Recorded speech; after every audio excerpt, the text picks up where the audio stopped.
Republic Kannada ನಾನು ಶ್ರುತಿ. ಹುಬ್ಬಳ್ಳಿಯಲ್ಲಿ ಬೆಳ್ಳಂಬೆಳಗ್ಗೆ ಗುಂಡಿನ ಸದ್ದು. ದರೋಡೆಕೋರನ ಕಾಲಿಗೆ ಕಾಕಿ ಗುಂಡೇಟು ಬಿದ್ದಿದೆ.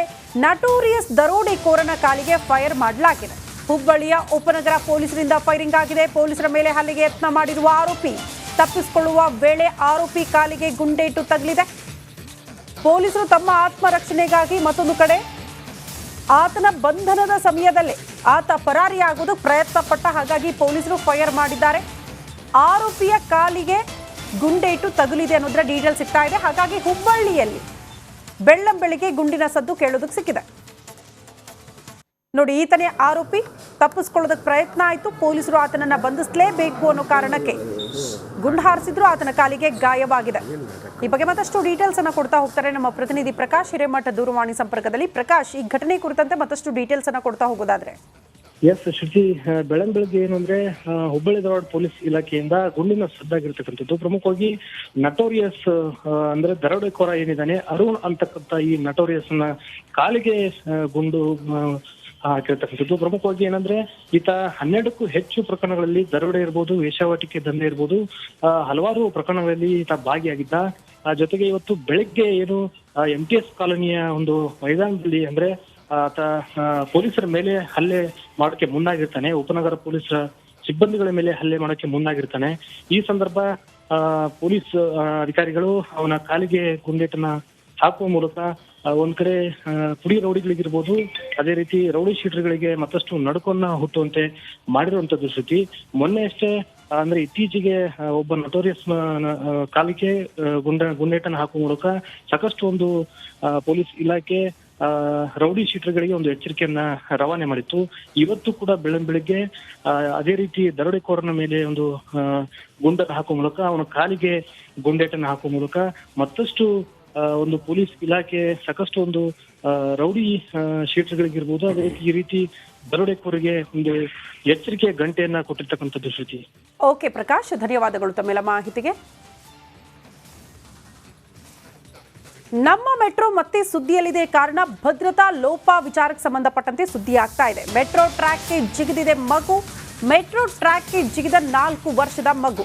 ಬೈಯಪ್ಪನಹಳ್ಳಿ ಮೆಟ್ರೋ ಸ್ಟೇಷನ್ನಲ್ಲಿ ನಡೆದಂತಹ ಘಟನೆ ಇದು. ಆಟ ಆಡುವಾಗ ಆಯತಪ್ಪಿ ಟ್ರ್ಯಾಕ್ಗೆ ಬಿದ್ದುಬಿಟ್ಟಿದೆ ಮಗು. ಅದೃಷ್ಟವಶಾತ್ ಪ್ರಾಣಾಪಾಯದಿಂದ ಮಗು ಪಾರಾಗಿದೆ ಅನ್ನೋದ್ರ ಡೀಟೇಲ್ ಸಿಗ್ತಾ ಇದೆ. ಮೆಟ್ರೋ ಒಂದಲ್ಲ ಒಂದು ವಿಚಾರಕ್ಕೆ ಸುದ್ದಿಯಲ್ಲಿ ಇರುತ್ತೆ. ಈ ಹಿಂದೆ ಅಲ್ಲಿನ ಸಿಬ್ಬಂದಿ ಅಸಭ್ಯ ವರ್ತನೆ ತೋರಿದ್ರು ಮಹಿಳೆ ಜೊತೆಗೆ ಅನ್ನೋ ಕಾರಣಕ್ಕೆ ದೊಡ್ಡ ಮಟ್ಟದ ಸುದ್ದಿ ಆಗಿತ್ತು. ಈಗ ಮಗು ಆಯತಪ್ಪಿ ಟ್ರ್ಯಾಕ್ಗೆ ಬಿದ್ದಿದೆ. ಭದ್ರತಾ ಲೋಪ. ಯಾರು ಕೂಡ ಅದನ್ನ ಗಮನಿಸ್ಲಿಲ್ವಾ ಅನ್ನೋದು ಪ್ರಶ್ನೆ. ಸಿಬ್ಬಂದಿಗಳು ಇದ್ದೇ ಇರ್ತಾರೆ, ಬಟ್ ಯಾರು ಕೂಡ ಗಮನಿಸಿಲ್ಲ. ಏನಾದರೂ ಹೆಚ್ಚು ಕಡಿಮೆ ಆಗಿದ್ರೆ ಯಾರು ಜವಾಬ್ದಾರರು, ಈ ಪ್ರಶ್ನೆ ಇತ್ತು. ಬಟ್ ಅದೃಷ್ಟವಶಾತ್ ಮಗು ಪ್ರಾಣಾಪಾಯದಿಂದ ಪಾರಾಗಿದೆ. ಮೆಟ್ರೋ ಟ್ರ್ಯಾಕ್ಗೆ 4 ವರ್ಷದ ಮಗು ಆಯಾ ತಪ್ಪಿ ಬಿದ್ದಿತ್ತು. ಬಟ್ ಅಲ್ಲಿನ ಜನನೇ ಎಚ್ಚೆತ್ತುಕೊಂಡು ಆ ಮಗುವನ್ನ ರಕ್ಷಣೆ ಮಾಡಿದ್ದಾರೆ ಅಂತ ಹೇಳಲಾಗ್ತಾ ಇದೆ. ಬಟ್ ಸಿಬ್ಬಂದಿ ಏನ್ ಮಾಡ್ತಾ ಇದ್ರು ಅನ್ನೋದು ಪ್ರಶ್ನೆ. ಸಿಬ್ಬಂದಿ ಗಮನಿಸ್ಲಿಲ್ವಾ ಅನ್ನುವಂತಹ ಪ್ರಶ್ನೆ. ಹಾಗಾಗಿ ಭದ್ರತಾ ಲೋಪದ ವಿಚಾರಕ್ಕೆ ಸಂಬಂಧಪಟ್ಟಂತೆ ಈಗ ನಮ್ಮ ಮೆಟ್ರೋ ಸುದ್ದಿಯಲ್ಲಿದೆ. ಪ್ರತಿ ಬಾರಿ ಕೂಡ ಒಂದಲ್ಲ ಒಂದು ವಿಚಾರಕ್ಕೆ ಸುದ್ದಿಯಲ್ಲಿರುತ್ತೆ ನಮ್ಮ ಮೆಟ್ರೋ. ಇತ್ತೀಚೆಗೆ ಅಲ್ಲಿನ ಸಿಬ್ಬಂದಿ ಮಹಿಳೆ ಜೊತೆಗೆ ಅಸಭ್ಯ ವರ್ತನೆ ತೋರಿದ್ರು ಅನ್ನೋ ಕಾರಣಕ್ಕೆ ದೊಡ್ಡ ಮಟ್ಟದ ಸುದ್ದಿಯಾಗಿತ್ತು. ಈ ಹಿಂದೆ ಒಬ್ರು ಟ್ರ್ಯಾಕಿಗೆ ಬಿದ್ದಿದ್ರು ಅನ್ನೋ ಕಾರಣಕ್ಕೆ ಏಕಾಏಕಿ ನಮ್ಮ ಮೆಟ್ರೋ ಸ್ಟಾಪ್ ಆಗ್ಬಿಟ್ಟಿತ್ತು. ಅದು ಕೂಡ ದೊಡ್ಡ ಮಟ್ಟದಲ್ಲಿ ಸುದ್ದಿಯಾಗಿತ್ತು. ಈಗ 4 ವರ್ಷದ ಮಗು ಆಯತಪ್ಪಿ ಟ್ರ್ಯಾಕಿಗೆ ಬಿದ್ದಿದೆ. ಈ ಬಗ್ಗೆ ಮತ್ತಷ್ಟು ಡೀಟೇಲ್ಸ್ ಅನ್ನ ಕೊಡ್ತಾ ಹೋಗ್ತಾರೆ ನಮ್ಮ ಪ್ರತಿನಿಧಿ ಸವಿತಾ ದೂರವಾಣಿ ಸಂಪರ್ಕದಲ್ಲಿ. ಸವಿತಾ, ನಮ್ಮ ಮೆಟ್ರೋ ಇತ್ತೀಚೆಗೆ ಒಂದಲ್ಲ ಒಂದು ವಿಚಾರಕ್ಕೆ ಸುದ್ದಿಯಲ್ಲಿ ಇದ್ದೇ ಇರುತ್ತೆ. ಈಗ 4 ವರ್ಷದ ಮಗು ಟ್ರ್ಯಾಕಿಗೆ ಬಿದ್ರೂ ಕೂಡ ಸಿಬ್ಬಂದಿ ಗಮನಿಸ್ಲಿಲ್ವಾ? ನಿಜಕ್ಕೂ ಇದು ಭದ್ರತಾ ಲೋಪನೇ? ಶ್ರುತಿ, ಪ್ರಮುಖವಾಗಿ ನಮ್ಮ ಮೆಟ್ರೋದಲ್ಲಿ ನಡೀತಾ ಇರುವಂತಹ ಘಟನೆಗಳನ್ನ ಅಬ್ಸರ್ವ್ ಮಾಡ್ತಾ ಹೋದ್ರೆ ಪ್ರಮುಖವಾಗಿ ನಿರ್ಲಕ್ಷ್ಯ ಎದ್ದು ಕಾಣ್ತಾ ಇದೆ. ಒಂದೊಮ್ಮೆ ಆ ಭಾಗದಲ್ಲಿ ಅಥವಾ ಮೆಟ್ರೋದಲ್ಲಿ ಟ್ರಾವೆಲ್ ಮಾಡುವವರ ಸೇಫ್ಟಿಗೆ ಎಷ್ಟು ಪ್ರಯಾರಿಟಿ ಕೊಡ್ತಾ ಇದೆ ಅಂತ. ಈ ಹಿಂದೆನೂ ಕೂಡ ಮೆಟ್ರೋ ಹಳಿಗೆ ಬಿದ್ದು ಸುಸೈಡ್ ಕೂಡ ಮಾಡ್ಕೊಂಡಿದ್ರು. ಮೆಟ್ರೋ ಹಳಿ ಭದ್ರತಾ ಲೋಪ ಎದ್ದು ಕಾಣ್ತಾ ಇದೆ. ಸೊ ಆ ಟೆಕ್ನಾಲಜಿ ಈ ಟೆಕ್ನಾಲಜಿ ಎಲ್ಲವನ್ನೂ ತರ್ತೀವಿ ಅಂತ ಹೇಳುವಂತಹ ನಮ್ಮ ಮೆಟ್ರೋ ಆದಷ್ಟು ಬೇಗ ಯಾಕೆ ಜಾರಿಗೆ ತರ್ತಾ ಇಲ್ಲ ಅಂತ ಪ್ರಮುಖವಾಗಿ ನಿನ್ನೆ ನಡೆದಂತಹ ಘಟನೆಯನ್ನ ಅಬ್ಸರ್ವ್ ಮಾಡ್ತಾ ಹೋದ್ರೆ ಮಗು ಒಂದು ರೈಲ್ವೆ ಟ್ರ್ಯಾಕ್ಗೆ ಬಿಟ್ಟಾಗ ಅಬ್ಸರ್ವ್ ಮಾಡ್ಲಿಲ್ವಾ? ಅಲ್ಲಿ ಸೆಕ್ಯೂರಿಟಿಯ ಭದ್ರತೆ ಎಷ್ಟರ ಮಟ್ಟಿಗಿದೆ ಅದನ್ನು ಕಾಣ್ತಾ ಹೋಗ್ಬೇಕು. ಆ ಫ್ಯಾಮಿಲಿ ಮಗುವನ್ನ ನಿರ್ಲಕ್ಷ್ಯದಿಂದ ಯಾವ ರೀತಿ ನೋಡ್ಕೊಂಡಿದೆ ಅದನ್ನು ನೋಡ್ಬೇಕು. ಪ್ರಮುಖವಾಗಿ ಇನ್ನೊಂದು ಅಬ್ಸರ್ವ್ ಮಾಡ್ತಾ ಹೋದ್ರೆ ಪ್ರಮುಖವಾಗಿ ಮಗುವಿಗೆ ಯಾವುದೇ ಪ್ರಾಣಾಪಾಯವಾಗಿಲ್ಲ, ಏನೂ ಆಗಿಲ್ಲ. ಸೊ ಆ ಒಂದು ಟೈಮ್ನಲ್ಲಿ ಸೆಕ್ಯೂರಿಟಿ ಗಾರ್ಡ್ಗಳಿಬ್ರು ಅವರ ಚಾಣಾಕ್ಷತನವನ್ನ ತೋರಿಸಿ ಮಗುವನ್ನ ಕಾಪಾಡಿದ್ದಾರೆ. ಒಟ್ಟಾರೆ ನಮ್ಮ ಮೆಟ್ರೋ ಸುರಕ್ಷತೆಯ ವಿಚಾರವಾಗಿ ಒಂದಿಷ್ಟು ಗಂಭೀರವಾಗಿ ಪರಿಗಣಿಸಬೇಕು. ಮತ್ತೆ ಸುರಕ್ಷತೆ ಬಗ್ಗೆ ಆದಷ್ಟು ಬೇಗ ಯಾವೆಲ್ಲ ಟೆಕ್ನಾಲಜಿಗಳನ್ನ ನಾವು ತರ್ತೀವಿ ಅಂತ ಹೇಳ್ತಾರೆ ಅದನ್ನ ಅಳವಡಿಕೆ ಮಾಡಿದ್ರೆ ಪ್ರಮುಖವಾಗಿ ಮುಂದಿನ ದಿನಗಳಲ್ಲಿ ಇಂತಹ ಘಟನೆ ಮತ್ತೆ ಮರುಕಳಿಸಲ್ಲ ಅನ್ನೋದು ಸಾರ್ವಜನಿಕರ ಒತ್ತಾಸೆ ಆಗಿದೆ. ಓಕೆ ಸವಿತಾ, ಧನ್ಯವಾದಗಳು ತಮ್ಮೆಲ್ಲ ಮಾಹಿತಿಗೆ.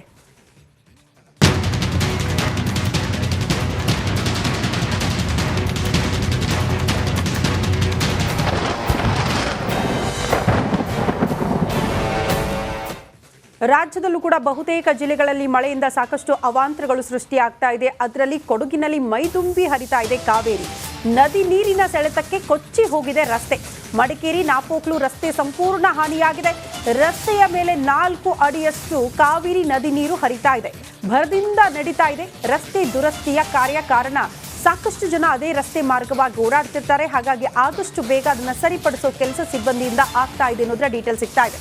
ಕಾವೇರಿ ನದಿ ನೀರಿನ ಹರಿವು ಹೆಚ್ಚಳ ಆಗ್ತಾ ಇದ್ದಂತೆ ಸಹಜವಾಗಿ ಕೊಡಗಿನಲ್ಲೂ ಕೂಡ ಒಂದಿಷ್ಟು ಅವಾಂತರಗಳು ಸೃಷ್ಟಿಯಾಗ್ತಾ ಇದೆ. ಪ್ರಮುಖವಾಗಿ ರಸ್ತೆ 4 ಅಡಿಯಷ್ಟು ಆ ನೀರು ನಿಂತ್ಕೊಂಡಿರುವ ದೃಶ್ಯವನ್ನು ಕೂಡ ನಾವು ಗಮನಿಸ್ತಾ ಇದ್ವಿ ರಸ್ತೆ ಮೇಲೆಯೇ. ಹಾಗಾಗಿ ರಸ್ತೆ ಕೂಡ ಕುಸಿತವಾಗಿರೋದು. ಈಗ ಅದು ದುರಸ್ತಿ ಕಾರ್ಯ ಕೂಡ ನಡೀತಾ ಇದೆ ಸ್ಥಳದಲ್ಲಿ ಅಂತ.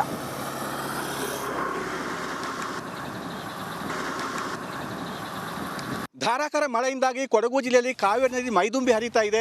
ನಾವೀಗ ನಾಪೋಕ್ಲು ಬಳಿ ಕಾವೇರಿ ನದಿ ಸಮೀಪ ಇದ್ದೇವೆ. ಅಂದರೆ ಭಾಗಮಂಡಲ ತಲಕಾವೇರಿ ಏನು ವ್ಯಾಪ್ತಿ ಮಳೆ ಆಗುತ್ತೆ ಅಲ್ಲಿಂದ ಕಾವೇರಿ ತುಂಬಿ ಬರುವಂಥದ್ದು. ಇದು ನೋಡ್ಬೋದು ಯಾವ ರೀತಿ ಕಾವೇರಿ ನದಿ ಮೈದುಂಬಿ ಹರಿತಾ ಇದ್ದಾರೆ ಅಂತ ಹೇಳುವಂಥದ್ದು. ಮೇಲ್ಭಾಗದಿಂದ ಬರ್ತಾ ಇದೆ ರೀತಿ ಈ ನಾಪೋಕ್ಲಿಗಾಗಿ ಆ ಕಡೆ ಹೋಗುವಂಥದ್ದು, ಕುಶಾಲನಗರ ಆ ಭಾಗಕ್ಕಾಗಿ ಹೋಗುವಂಥದ್ದು ಕಾವೇರಿ ನದಿ. ಅಂದರೆ ಈ ನದಿ ನಿನ್ನೆ ಇಲ್ಲಿ ಈ ನಾವೇ ನಿಂತಿದ್ದೇವೆ. ಈ ರಸ್ತೆ ಮೇಲೆ ಸುಮಾರು 3 ಅಡಿಯಷ್ಟು ನೀರಿತ್ತು. ಅಂದರೆ ನದಿ ಉಕ್ಕಿ ಹರಿತಾ ಇತ್ತು. ನದಿ ಉಕ್ಕಿ ಹರಿದ್ರಿಂದ ಏನಾಗಿದೆ ರಸ್ತೆ ಸಂಪೂರ್ಣ ಕಿತ್ತು ಹೋಗಿರುವಂಥದ್ದು. ನೀವು ನಮಗೆ ತೋರಿಸ್ತೀವಿ ಯಾವ ರೀತಿ ರಸ್ತೆ ಒಂದು ಭಾಗ ಫುಲ್ ಕಿತ್ತು ಹೋಗಿದೆ. ಈ ಥರ ಸಂಪೂರ್ಣವಾಗಿ ಹೋಗಿದೆ. ಅಂದರೆ ರಸ್ತೆ ಮೇಲೆ ಸುಮಾರು 3-4 ಅಡಿಯಷ್ಟು ನೀರಿತ್ತು. ಈಗ ನಿನ್ನೆ ರಾತ್ರಿಯಿಂದ ಸ್ವಲ್ಪ ಮಳೆ ಬಿಡುಕೊಟ್ಟಿದ್ದರಿಂದ ನೀರು ಸ್ವಲ್ಪ ತಗ್ಗಿದೆ ಅಂತ ಹೇಳ್ಬೋದು.